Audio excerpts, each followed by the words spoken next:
Hey mom, the more I live abroad, the more I realize that life isn't just about adapting to culture, it's also about adapting to systems. When you live in one country your whole life, everything just works in the background. Your phone number lasts forever. Your bank account is synced to the local systems. Identity verification is automatic because you're part of the default structure. But when you step outside of that comfort zone, you begin to see how every piece of modern life is held together by fragile threads. And suddenly, you're the one responsible for keeping those threads intact.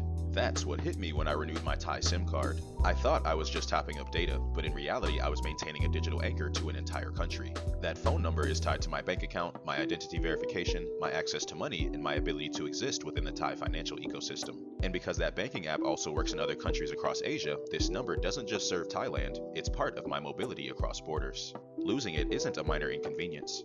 It could lock me out of essential systems. Something as small as a SIM card has now become part of my long-term stability. Nobody tells you this when you dream about being international. You imagine adventure, not logistics. Yet it's the logistics that determine whether you can actually function in new environments. Once you start building a global life, nothing stays simple. Instead of one system, you're juggling many. Instead of one identity, you manage several versions of yourself simultaneously.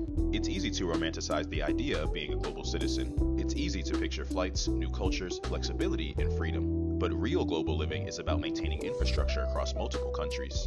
It's renewing SIM cards you're not physically present to renew. It's remembering which bank locks your account after 180 days of inactivity. It's keeping track of which apps require local numbers, which ones allow international logins, and which ones refuse to work outside the region. It's asking questions like, what happens if I'm in Vietnam and I need to verify something tied to my Thai phone number, but my SIM has expired because I wasn't in the country to top it up? These are the kind of challenges that never cross your mind until you've lived them. And once you do, you can never unsee how interconnected everything really is. This is the paradox. The more you experience the world, the less certain you become. Not because you're confused, but because you've seen the layers. You've felt how different systems clash. You've realized how much of life depends on hidden details most people never notice. Meanwhile, the people with the least exposure to the world often speak with the most confidence. They think things are obvious because they've only ever seen them from one angle. They don't realize that their version of normal is just one configuration of rules among many. Once you step outside of that, you lose the luxury of simplicity. You stop saying that's easy and start asking, how does this work here? What I gained from this experience is a deeper, more grounded kind of wisdom. I'm beginning to understand that being worldly isn't about knowing facts. It's about understanding systems. And the more I uncover these hidden mechanics, the more respect I gain for the complexity of global life. It's no longer about visiting places. It's about integrating into them. It's about maintaining structures that most people never realize even exist. It has made me more patient, more observant, and more strategic.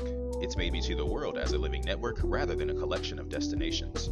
I ate a beef kebab and hummus for dinner, and that was it for my day. Okay, love you. Bye.